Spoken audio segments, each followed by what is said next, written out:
नमस्ते। मेरे YouTube channel में आपका स्वागत है। मेरा नाम डॉक्टर भास्कर डे है। मैं एक नेत्र रोग विशेषज्ञ हूँ।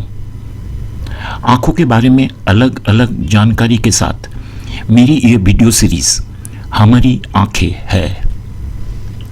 इस वीडियो का विषय है हाइपरमेट्रोपिया क्या है, क्यों होता है, कितने प्रकार के होते हैं, उपचार क्या है आदि विभिन्न मुद्दे।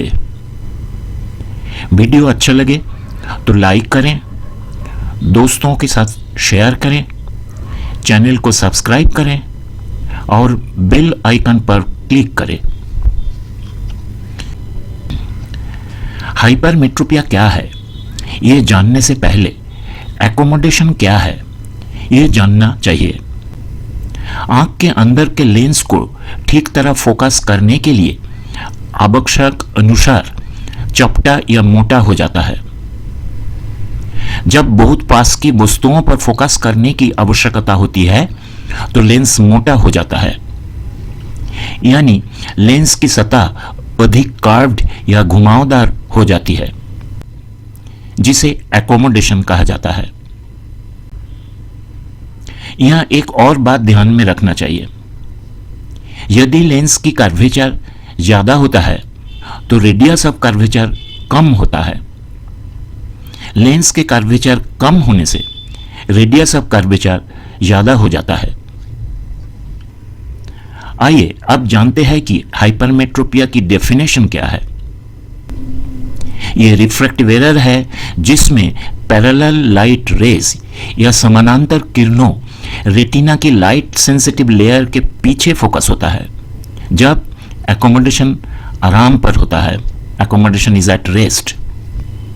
इस डेफिनेशन या परिभाषा में एकोमोडेशन बहुत महत्वपूर्ण है, जैसे कि मैंने पहले कहा था। आइए समझते हैं एक छोटी सी तस्वीर।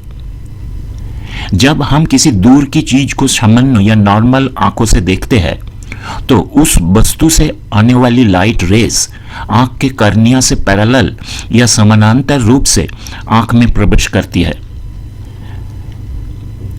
कर्निया से गुजरते समय और बाद में आंख के लेंस से गुजरते समय प्रकाश की ये रेखाएं समानांतर नहीं होती है, मतलब पैरेलल नहीं रहता है, झुकता है। बाद में फोकस आंख के रेटिना पर होता है। नतीजा चीज को बहुत अच्छी तरह देखा जा सकता है। आंख की इस नॉर्मल अवस्था को इमेट्रोपिया कहा जाता है, यानी आंख में कोई रिफ्रैक्टिव एरर नहीं है। आपकी अपनी आंखों से अच्छी तरह देखने के लिए चश्मे की जरूरत नहीं है। लेकिन अगर किसी कारण से आंख का आकार थोड़ा छोटा है, फिर देखिए क्या हो सकता है। लाइट रेस रेटिना पर फोकस नहीं होगी या एक ही बिंदु पर नहीं मिलेंगी। फोकस रेटिना के पीछे होगा, जैसे कि तस्वीर में देखा जा सकता है। नतीजा इस चीज को अच्छी नहीं लगेगी, धुंधली होगी। संक्षेप में यह हाइपरमेट्रोपिया है। आप यदि आंख के सामने एक प्लस पावर लेंस रखा जाता है या उपयुक्त प्लस पावर चश्मा पहना जाता है, लाइट रेस फिर से रेटिना के ऊपर फोकस होगा या एक ही बिंदु पर मिलेंगे, तो यह चीज फिर से अच्छा दिखाई देगा।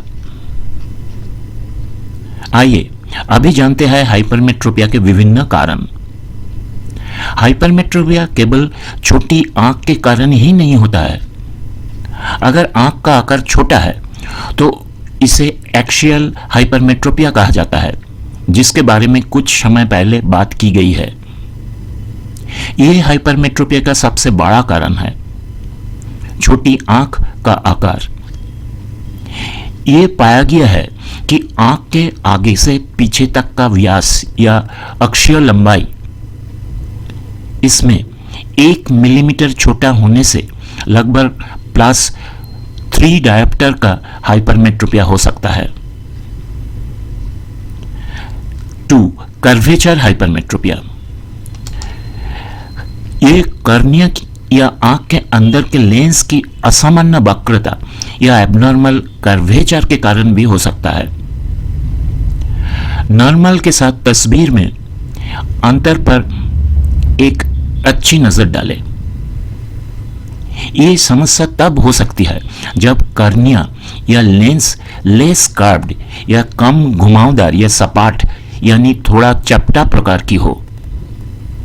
इसका मतलब यह है कि यह स्थिति तब हो सकती है जब कर्निया और लेंस की रेडियस ऑफ कर्वेचर अधिक हो। यह देखा गया है कि यदि वक्रता नॉर्मल से कम हो जाती है, अर्थात यदि रेडियस ऑफ कर्वेचर 1 मिलीमीटर बढ़ जाती है, तो लगभग +6 डायप्टर हाइपरमेट्रोपिया का कारण बन सकते हैं। 3. Index hypermetropia. यह स्थिति मुख्य रूप से आंख के कर्निया या लेंस के रिफ्रैक्टिव इंडेक्स पर निर्भर करती है। नॉर्मल आंख के कर्निया का रिफ्रैक्टिव इंडेक्स होता है 1.376 और लेंस का 1.39 होता है।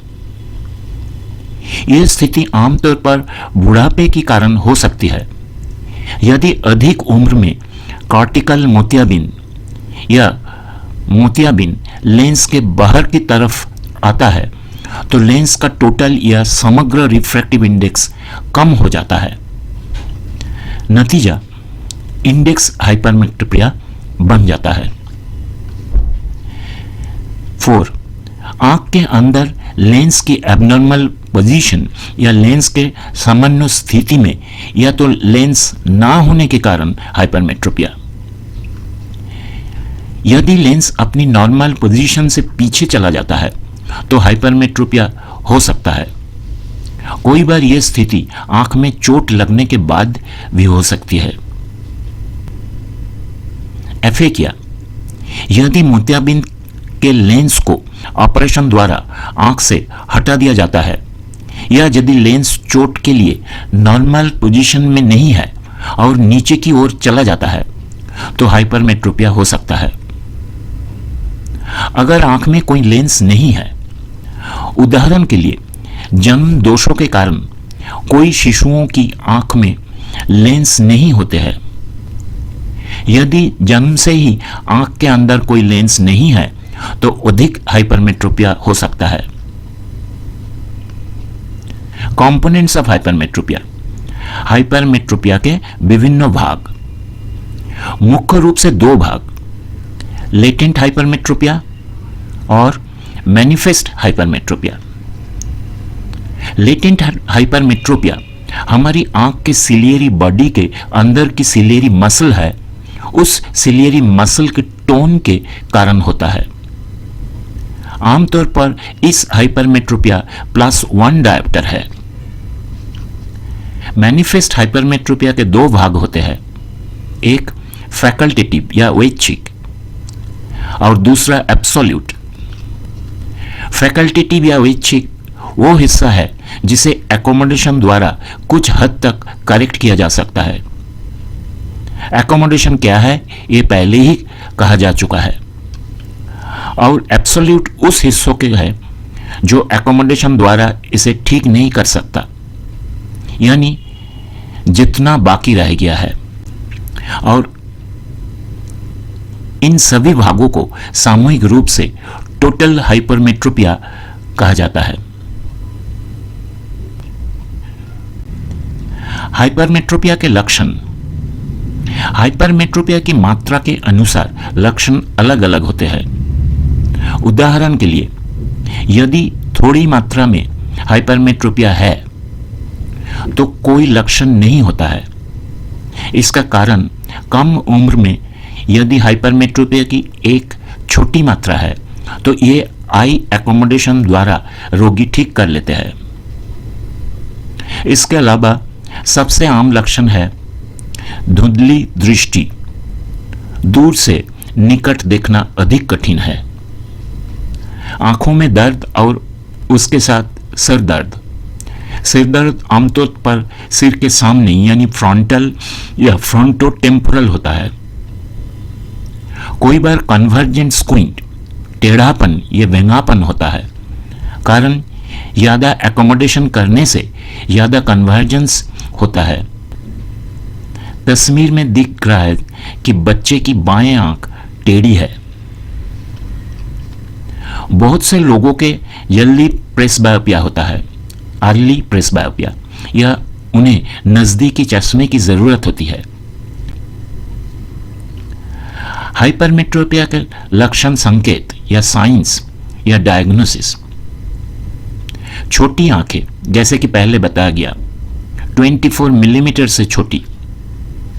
छोटा कर्निया, सामान्य आकार से थोड़ा छोटा है, यानी 11.25 मिलीमीटर से कम।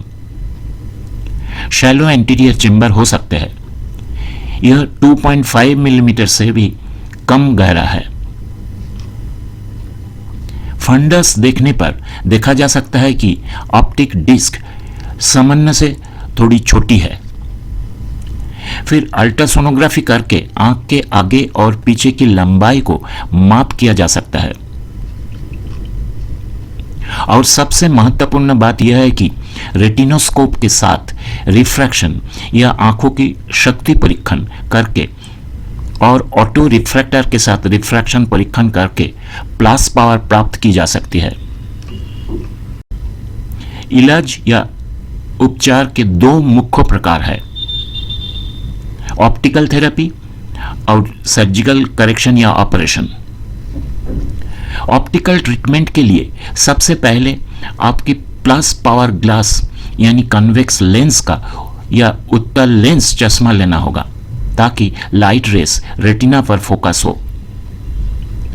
और कॉन्टैक्ट लेंस, आमतौर पर अगर एक आंख में बहुत अधिक प्लस पावर होती है तो उस आंख के लिए कॉन्टैक्ट लेंस दिए जाते हैं।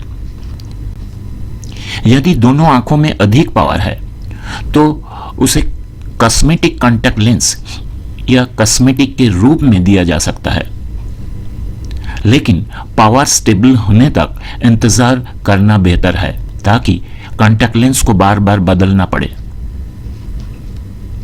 रिफ्रैक्टिव सर्जरी के दो तरीके हैं, बस यहां सिर्फ नाम जानिए। इन तरीकों के बारे में बात करने से वीडियो काफी लंबा हो जाएगा, इसलिए यहां इसके विस्तार में चर्चा नहीं की गई है। Corneal operation, thermal laser keratoplasty या TLK, hyperopic PRK photo refractive keratectomy और हाइपेरोपिक लैसिक या laser in situ keratomileusis. Cornea को अधिक घुमावदार या घुमावदार बनाने के लिए ये तीन विधियां कॉर्निया पर विभिन्न प्रकार के लेजर बीम जैसे एक्जिमर लेजर, याग लेजर इत्यादि का उपयोग करती है। जैसे जैसे कॉर्निया अधिक घुमावदार होता जाता है, उसकी रिफ्रैक्टिव पावर बढ़ती जाती है। इससे दृष्टि बेहतर होता है, क्योंकि लाइट रेस रेटिना पर फोकस होती है। एक और तरीका है जिसे कहा जाता है कंडक्टिव केराटोप्लास्टी। इस पद्धति में परिधि के आसपास का कॉर्निया के बाहर रेडियो फ्रीक्वेंसी दी जाती है। उद्देश्य एक ही है, जिससे कॉर्निया अधिक घुमावदार हो जाता है। यह विधि हाइपरमेट्रोपिया को लगभग 3+ डायोप्टर तक ठीक कर सकती है। और आंख के अंदर का लेंस का ऑपरेशन, फेकिक रिफ्रैक्टिव लेंस। इस प्रक्रिया में हाइपरमेट्रोपिया के 4 से अधिक डायोप्टर वाले लोगों की आंख के अंदर एक कृत्रिम लेंस लगाया जाता है, रिफ्रैक्टिव लेंस एक्सचेंज। ये प्रक्रिया 40 साल के अधिक आयु के लोगों पर की जाती है। नॉर्मल लेंस के स्थान पर आर्टिफिशियल लेंस का प्रयोग किया जाता है। उम्मीद है कि आपको हाइपरमेट्रोपिया क्या है, क्यों होता है, कैसे होता है, डिफरेंट टाइप्स क्या क्या है और उसका इलाज क्या है, इसके बारे में कुछ जानकारी हो गई होगी। आप सभी को धन्यवाद। वीडियो अच्छा लगे तो लाइक ज़रूर करें, दोस्तों के साथ शेयर करें, चैनल को सब्सक्राइब करें और बेल आइकन पर क्लिक करें। यदि आपके कोई प्रश्न है तो कृपया हमें कमेंट में बताएं। नमस्ते।